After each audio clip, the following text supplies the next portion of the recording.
Hey, what is happening, Impact Wrestling fans? Welcome to the Robert Does Wrestling YouTube channel. I hope you are doing well. And as you are seeing on your TV screens, there's gonna be a couple of changes going on this channel. So if you happen to be one of my loyal subscribers, let me know your thoughts on these changes. Also, to the new people on this channel, hop in and make sure that you are subscribed for more content just like this. Also, make sure you vote on the poll in the top of this video. So we're gonna be reviewing Impact Wrestling from October 25th, 2018, and the show opened up with Scarlett Bordeaux doing a little bit of a talent scout. So we're greeted with the first match of the night. We got Trevor Lee facing up versus Sami Callihan. A lot of the spotlights during this match was on Scarlett Bordeaux. At one point during this match, Trevor Lee did a moonsault from the third rope all the way to the outside on the Christ brothers, but that was not sufficient. Sami Callihan was able to hit Trevor Lee with the Foley, the Cactus Jack special pile driver for the victory. Then after the match, Brian Cage showed up and he did a little bit of an exchange with Sami Callihan. Thought on this segment, this was okay. Obviously, they're trying to keep that feud between Sami Callihan and Brian Cage alive, but I would not have opened this show with that. Why? Because they're on a new slot. They are now on 10 p.m. Therefore, they need something spicy to open up the show.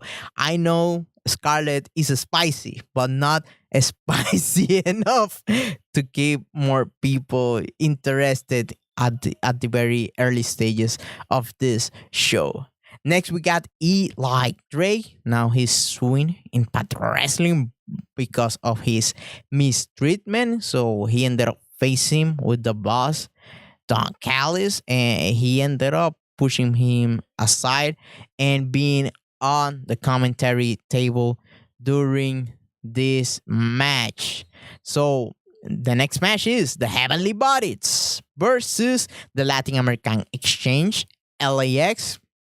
This was a short match, house show type of match. Nothing crazy about this. We saw obviously LAX picking up the victory with the Sweet Leaper. So good stuff out of LAX, but this is kind of like a middle of the road type of match. Nothing crazy on it. Next, we got a backstage segment with Tessa Blanchard and Taya Valkyrie. Obviously, they're gonna be keeping that feud going on, and they're gonna be facing each other next week on Impact Wrestling. So hopefully they have a good match just like they did on Bound for Glory.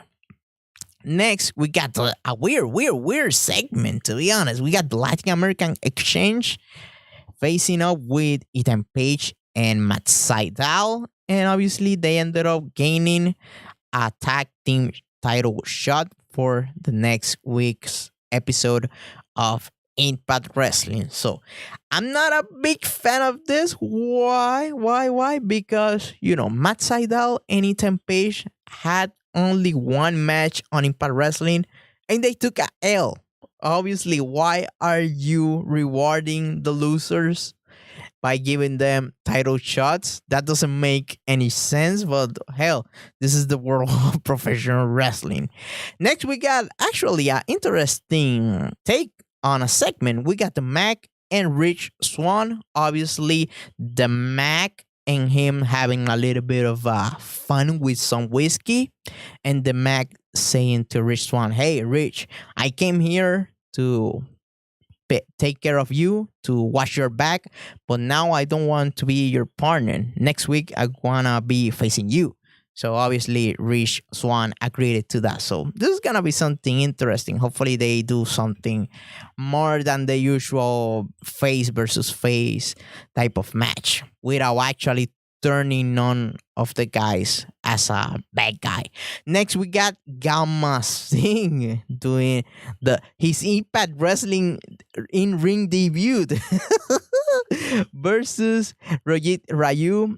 Kudos to Impact Wrestling for showing some Canadian stampede footage of Gama Singh. Obviously, the match was short. At one point, we saw the son of Gama Singh showing up, attacking Rohit Raju, and Gama Singh picking up the victory. So he's undefeated on Impact Wrestling.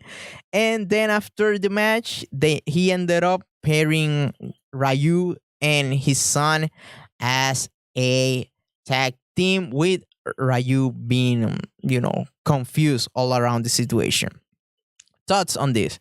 This was okay. I like the way this type of a storyline could translate all around the world. Why? Because you got, the young, unexperienced guy being led by someone who is wiser, but he wants to see some more bite out of you. You obviously have that type of visuals going on. So I like that as a storyline, not your usual fight versus fight type of atmosphere.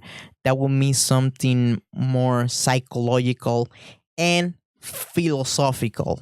So I like this type of a storyline, and hell, they're doing something with the guys from the DC Hit Squad that actually doesn't take much of the TV time. Next, we got Scarlett Bordeaux looking at some of those videos that Larkin was sending her. Holy cow. Next, we got KM and Fallah Bahh versus Moose and Killer Kross, a tag team match, a regular type of tag team match during the crescendo. We got Eddie Edwards showing up and attacking Moose, but that was not sufficient. Killer Kross was able to overcome the odds and was able to make KM submit by choking him out. So obviously this was a so-so segment. I'm never a fan of seeing the bad guys overcoming 2-on-1 type of scenarios. So this kind of rubbed me the wrong way, but that was not bad necessarily, but it was just like, better choice could have been made. That's my best way to describe this segment.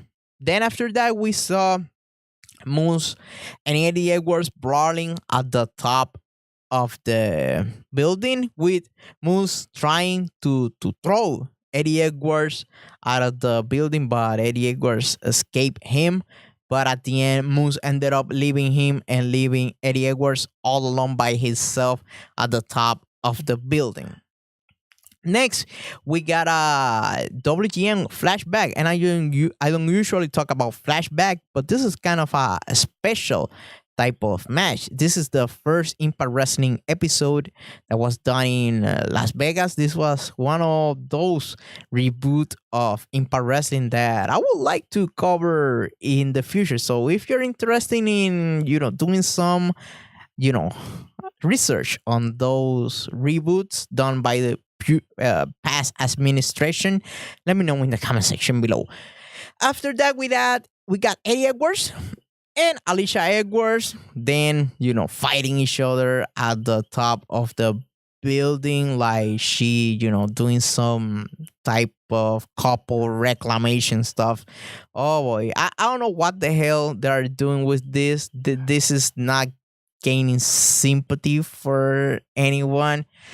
But it is what it is, right? Next, we got Kiera Hogan versus Su Young. This is a rematch from a match that they have a couple of weeks ago. During the crescendo of this match, we got Ali trying to face up with Su Young, but Su Young have too much demonic power, so therefore she was able to tell the Bonnie to go away, and then obviously she ended up falling into Su Young's satanic energy. Obviously, Su Young, since she was all along with Kiera Hogan, she was easily able to pin her with the panish switch. So this was okay. I'm not a big fan of none of this satanic type of stuff. I know I have fun with the thumbnails and stuff along those lines, but obviously this comes kind of a cheesy. I get it. They're on October and it is time to be cheesy and do the horror movie type of stuff. Hopefully by November they are able to finish this storyline with the demonic type of thing, because those sorts of stuff becomes spoiled very very easily. So we're greeted with the main event of the evening. We got Phoenix versus Johnny Impact. And hell, if you happen to be one of those wrestling fans that like a lot of flips and crazy maneuvers, this match is for you. Shout out to Phoenix, shout out to Johnny Impact. They put their heart and soul during this match, and they did a lot of crazy athletic maneuvers. So shout out to them. At the finish of the match, we saw Johnny Impact doing his finish on Phoenix, and that was it. Winner and still the Impact World Champion, Johnny Impact. As soon as he left the stage, the OGs showed up, and they ended up attacking Phoenix until Pentagon Jr. showed up with a steel chair to obviously make the save. Then after that, we are greeted with the finish sequence during this episode, which had Killer Kross revealing that he had attacked Johnny Impact, and they're gonna be facing each other next week. So, thoughts on this. As for the main event was good. What I did not like was the following. Johnny Impact is having a little bit of a trouble getting over with the title. So, this is the second time, his second match, that he wins the match, and then after the match, right after that, something crazy happens. So, that type of post-match babyface, sympathy hit, he had not been able to garner that. I don't know if what I am saying is easy to understand, but it should be.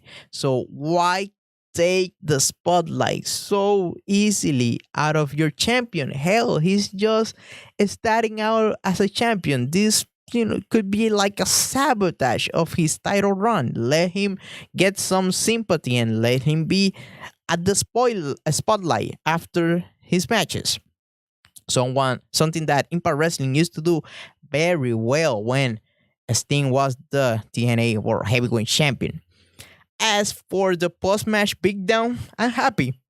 I said it on my podcast, side podcast, the Impact Bodega podcast, that I wanted to see the Lucha Brothers versus the OGs. So I'm getting what I wanted. So hopefully they're able to put kick-ass matches, because they are more than capable of doing that. So as for that, thumbs up. As for the finish, Killer Kross versus Johnny Impact, that's good. Obviously, it is time for Killer Kross to tip his toes more into the main event scene. So if they're gonna be pulling that trigger, hopefully they do that sooner rather than later. So his first fight is gonna be next week. So hopefully Killer Kross looks good on the main event scene, and Impact Wrestling are able to build something with him in the main event spot in the near future. So those are my thoughts on this episode of Impact Wrestling from October 25th, 2018. So what are your thoughts on this episode? Let me know in the comment section below. Make sure that you subscribe to this channel for more content like this, and I will see you during the week with the top 10 best matches out of the Cowboy Jamestorm. So that's it for me. Goodbye. Thanks for listening.